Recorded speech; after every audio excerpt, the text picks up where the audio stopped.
40-year-old Jahfari Joseph. He was reported missing by his family.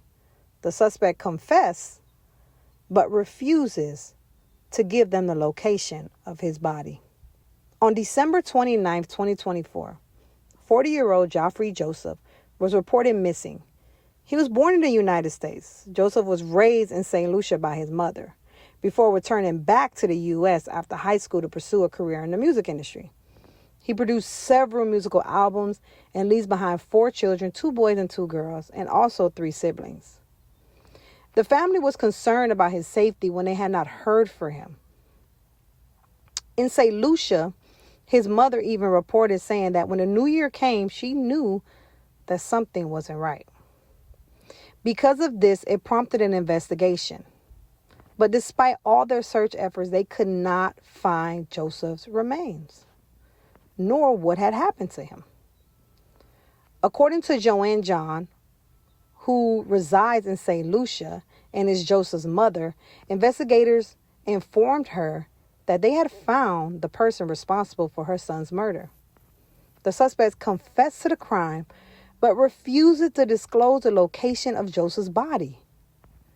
On January 7, 2025, following a search warrant at the residence, 60-year-old Timothy Timmons was arrested and charged with second-degree murder. Clayton County District Attorney Andrew stated that the property where the crime took place belongs to Timmons' ex-wife, and that Joseph may have had a disagreement with someone in the Timmons family. Oh, Lord. Authorities believe that Timmons murdered Joseph on the night of December 29th. Later, lying to investigators about the incident, he was arrested. And all this, you guys, you won't believe it, was made possible through witness statements and key evidence gathered from a cell phone video and an auto recording. Investigators also determined that Joseph's body remained in the home for 2 days before they moved it. At this time, neither Joseph's body nor the murder weapon has been recovered. Authorities suspect that his body was relocated after he was killed, based off of the audio and the cell phone footage when he sat in that home for 2 days. In response to this tragic loss, Joseph's family has set up a GoFundMe account to help support the efforts in finding his remains, bringing him home, and getting justice. So please, you guys, share this story. Bring awareness to this senseless crime and help bring Jahfari Joseph home to his family. Let's hold Timothy Timmons and anyone else who was in that home and anyone else who had this cell phone footage and recording audio information. If they knew something, let's hold them accountable. Let's make this story go viral. Let's bring him home. A missing persons case is now a murder investigation in northern New York. Thanks for being with us at 6 o'clock. I'm Liz Streppa. And I'm Brian Collar, and NBC5's Benny Nazai joins us from our Plattsburgh studio tonight with the new information that he's learned from the district attorney. Benny. Well, Brian, as we first told you yesterday about a heavy police presence on Fuller Road in the town of Peru, it's now been confirmed that the scene is connected to a murder investigation. There are a number of circumstances that are still being investigated. Clinton County District Attorney Andrew Wiley providing an update Wednesday on the death of 40-year-old Jahfari Joseph of Plattsburgh. Court documents show that 61-year-old Timothy Timmons has been charged with second-degree murder in connection to the death of Joseph. Authorities believe Timmons shot Joseph to death on the night of December 29th. The DA says the arrest comes after witness statements along with evidence from cell phone video and audio. Based on statements that we received and actually some video audio that we obtained from a cell phone, that he was shot and killed at the Fuller residence. As a result of that, his body remained at that residence for a couple of days and then was moved. Several witnesses provided statements that the body was there.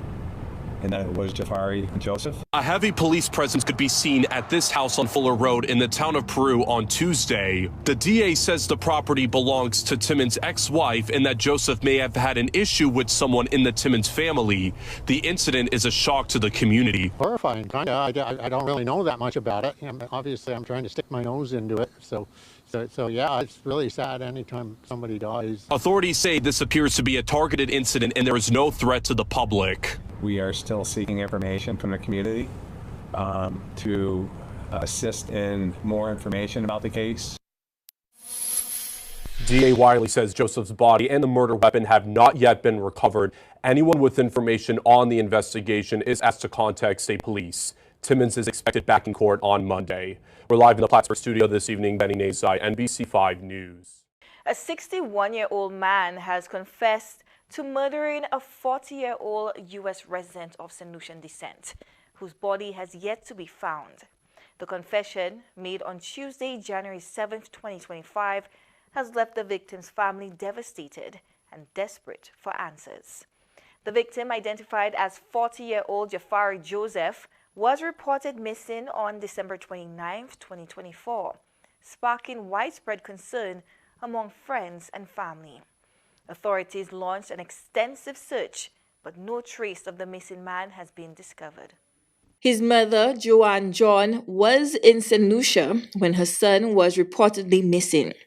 According to his mother, a suspect provided details about the incident, but has not disclosed the location of the victim's body. We made the report. I'm calling the investigators and whatever they say, they're not hearing from him. We still don't get him on the phone. I changed my ticket and I came back up last night. The police came here and said they murdered him, and whoever murdered him, they have him in custody. He confessed to murdering him, and they said that they took his body out of where he was. So we don't have a body yet. Jahfari Joseph was born in the United States and later moved to St. Lucia with his mother. He attended the Corn Secondary School and after completing his education, returned to the U.S. to pursue a career in the music industry. Throughout his career, he produced several musical works and left behind 4 children, 2 boys and 2 girls. In addition, he had 3 other siblings. The mother recounted that before receiving the distressing news, she experienced an intense, excruciating pain in her stomach, leaving her bewildered and unaware of the source of her agony. Just that feeling sick after that. I end up in the polyclinic. I feeling sick, my chest hurting me. I just not feeling well, my belly hurting me. So anyway, when I realized that was the 27th I spoke to him. When I see the 1st of January, my boy don't call me for New Year's, I say something wrong. Following investigations, authorities executed a search warrant at a residence on Tuesday, January 7th, 2025, leading to the arrest of Timothy Timmons, who was charged with second-degree murder. According to investigators, Timmons allegedly killed Joseph on the same night he went missing. We need his body. I mean, that's how we're going to get closure if we don't have a body. So the investigators are trying to find his body. The mother also emphasized that there has been increasing speculation surrounding her son's murder. Everybody's giving their story, but from what we know, right, the investigators told us they have somebody in custody. We just have a name, but we have no more information. So for all the information out there that people are saying, this is what happened, that is what happened, we don't know exactly what happened. Community members have rallied around the family, holding vigils and raising awareness about the case. Authorities are continuing the investigation and urge anyone with information related to the case to come forward. As the search for the victims continues, the family remains hopeful that they will soon have the closure they desperately seek. Chloe Dantes, Embassy Prime.